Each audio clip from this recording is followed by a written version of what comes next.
if Naruto truly was going to fulfill his destiny, he would not just be uber strong, but he would have also killed Sasuke or vice versa. Wrong. Yo, it's just A-Rock, and this video is going to be a bit different from my other videos, you know what I'm saying? To put it simply, we get into a bit of beef, you know what I'm saying? We get a little bit diabolical, we get a little bit mischievous, we get a little bit supercalifragilisticexpialidocious. Okay, I'm just playing. Listen. It's not even beef, it's more like a light debate. Let me give y'all a quick backstory. So this is a YouTuber by the name of TSO Sage. He reacted to a video that was talking about the common misconceptions within the show of Naruto. One of those being that 1010 is overrated and needs respect. One of those being that Neji was wrong about his speech on destiny and fate, right? And Sage himself felt so passionate about this topic and agreed so much that he ended up making a separate video talking about it and reacting to another video speaking on this topic. So I'm here to debunk it. You know what I mean? That's the whole backstory. Let's just get into it, okay? So in this clip, Sage clearly states that we've been Mandela affected into believing that Neji was just wrong about destiny, and we didn't really understand what he meant when he was talking about destiny and fate. People don't really remember what Neji was saying, in my personal opinion. Everybody remembers the word destiny. Y'all don't remember what Neji really was saying? You're close, but Neji had a couple of other things in there. So, before we even get into anything else, I want to play the clip of Neji talking about destiny and fate. So, let's play the clip. Do you think anyone can be Hokage? That all it takes is a little hard work? Open your eyes. People's limitations are set, fixed, and unchangeable. Each person is given his own path to follow, and he must follow it obediently. They were born destined to be Hokage. It's not something you become merely by trying to become it. They were chosen by destiny. So within this clip, he clearly states that everyone is born into destiny and everyone is born into their own limitations, and their fate is already set as soon as they are born. Sage himself had a few rebuttals for this thought process, right? And I'm just gonna go ahead and debunk some of these, right? Also really quick, the video that he's reacting to is made by a YouTuber by the name of Sage's Reign. I just want to give, you know what I mean, quick little credit before we get into this. Alright, let's expose the fraud. Alright. So he leaves this first part open-ended by basically asking us how we feel about this. So I'll give like a quick little something. I'm not even gonna rag on about this too much. And there are some shinobi, even with hard work, cannot make up the difference that a tailed beast can make up. For sure. That a Kekkei Genkai can make up. Or that having a legendary master can make up.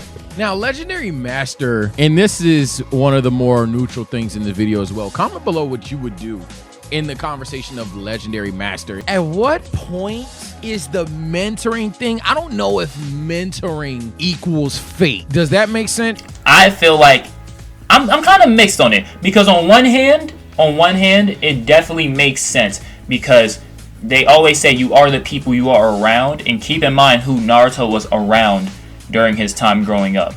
I feel like it's less of a legendary teacher thing and more of a surroundings type of thing, you know what I mean? Because I'll put it like this. Let me ask you a question. Who was the teacher of Hinata's team? Exactly, bro. I'm just saying, bro. Like, bro. Let's just get to the next clip. Let's get to Neji goes on, and I'll put it back on the screen. Neji goes on to just straight up be a hypocrite. Just 1000%. Now, whether that makes him right or wrong, dude, go for it. But one thing's for certain, Neji ain't believe everything the fuck he was saying, because Neji did everything he could to change destiny, to change his fate. Well, okay. I'll put it like this. If I tried to play basketball with my left hand, and I trained with this hand for years to try to learn how to play basketball with this hand, and I failed, I was trash after like years of training. If I then go to you and say, hey, it's impossible to play basketball with your least dominant hand, am I a hypocrite? Anyways, that's clear. That covers all of like the normal things that he said. let's get into the main topic that I want to talk about so we can really dive into like this whole thing. Let's get into the real part. The theme of destiny in the series lives with Naruto and Sasuke. Now, of course, we have the prophecy by Jiraiya, but that in itself is a self-fulfilling prophecy. Thank you. Let's get that out of the way. I saw someone type the child of prophecy. Child of prophecy is its own separate thing. I'm gonna give credit where it's due, chat. We always talk about your hot takes, your hate takes, or whatever. I'm gonna give credit where it's due. Naruto was the child of prophecy. He was literally destined to break the cycle. That's not the same, bro. Naruto's not the only fucking one that gets this child of prophecy moniker. But more importantly, this was the comment that I somewhat remembered. That wasn't the prophecy. The prophecy was that he was going to change the world by bringing either great harmony or great destruction through apparently Nagato, who was a child of prophecy too, and maybe Minato. The thing about the cycle of hatred was told to us by Obito, who said it was a destiny of two brothers to fight and kill each other. Later, the Toad Sage told Naruto directly he was going to meet an octopus and he'd be in conflict with a boy whose power lies in his eyes, but that's it. Naruto fulfilled the first and third prophecies and swore to break the second. The only things he was destined to were to be trained by Jiraiya, although Jiraiya knew about the prophecy, so he acted to fulfill it, and to make a decision that would bring either harmony or destruction. He's destined to die with Sasuke, he's destined to kill Sasuke or die by Sasuke. They're both alive. This is the most one-to-one shit possible. I'm not gonna lie, bro. I'm not gonna lie, dog. Okay. First of all, god damn, my nigga, you yap a lot. You yap more than me. Shut the fuck up, nigga. For once. Within this soliloquy that he decided to say to us, he basically explained that the Child of Prophecy card does not work in this situation, right? And he went on to read a comment that goes over this. It goes over basically the three prophecies that Naruto was supposed to fulfill and how much they really relate to like the fate thing that Neji was talking about. Those three prophecies being the one to bring about great peace or great harmony or great destruction, right? Continue the cycle of hatred, which is basically the two brothers fighting, you know, the Indra Ashura reincarnation thing. And also, the one the Toad Sage told him directly, which was that he was going to meet an octopus, as well as be in conflict with a boy whose power lies within his eyes, which is obviously Sasuke. We understand this, right? Let's get into it. First, he stated that there is multiple childs of prophecies. That is simply false, okay? When the Toad Sage told Jiraiya the prophecy, he never stated a name. Jiraiya even asked, "Who is it?" And bro said, "I don't know, go figure out." So Jiraiya said, "Okay, let me go figure out." And you literally see within the flashbacks of him teaching other people that every student he taught them as if they were gonna be the child of prophecy. He didn't know who it was gonna be. He just trained everybody like that. But in reality, it was only Naruto. Like, no one else was the child of prophecy. Like, that was just a title that Jiraiya started just throwing around the people because he didn't know who it really was. So he was just like, let's see, you know what I mean?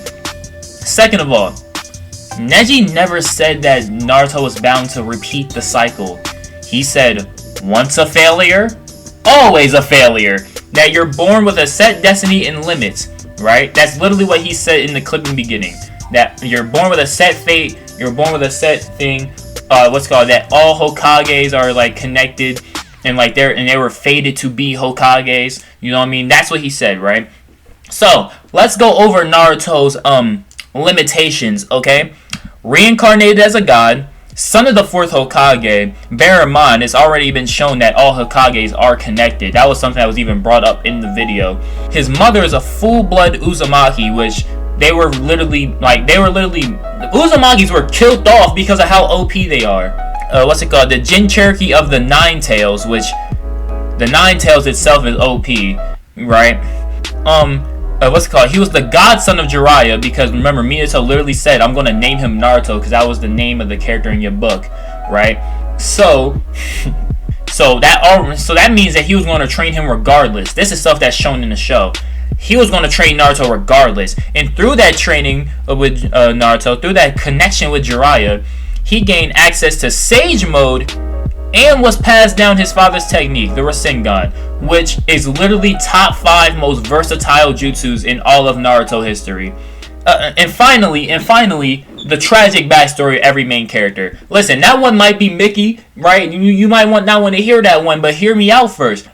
We hear it all the time within like them red pill people or like any other person talking about it. Like, trauma builds character.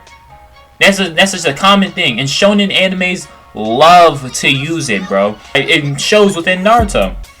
Naruto has been through a lot and was forced to fend for himself. It literally ended up making him like more mature than those around him. So he was already damn near grown up at the age of 12. It's just that with how he acted all the time, it didn't really show. So just as Neji said, some people are destined to be Hokage. Let's just be 100. Naruto was the most... Naruto as a character was the most destined to be Hokage person ever in life. There has never been another person in all of Naruto history that was more destined to become Hokage. And finally, the cycle of hatred itself, okay? Even though Neji was not referring to it, let's dive a bit deeper into it, okay? I want to talk about this a little bit. The cycle of hatred itself was never a true prophecy.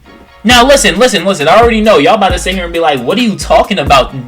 What are you talking about? Cycle of hatred wasn't a true destiny or prophecy. Yes, it was a real thing. Let me explain, okay? Because this is more of a theory that I have. So we're now listening to an AROCK theory. You know what I'm saying? So you got to hear me out first, right? The cycle of hatred started with Indra and Ashura, where they were the brothers. They ended up fighting. Indra swore to get his get back, right? So this is what struck the generational war between brothers and basically made it a whole clash where every time there's a new reincarnation, they have to clash, right? Well, not really. Not really. Honestly. This is where you gotta hear me out. Hashirama broke the cycle. Is this nigga serious? Now think about what you've done. And this has been shown in the show within like the flashbacks and stuff. Like after their big fight with Madara, that's when the Senju and the Uchiha came together, formed a hidden leaf, and came at peace. Almost peace, because Uchiha were still getting the side eye. But it wasn't nothing that they couldn't deal with. Plus, it was mainly Madara, honestly. They did not like that nigga Madara when he was in the village.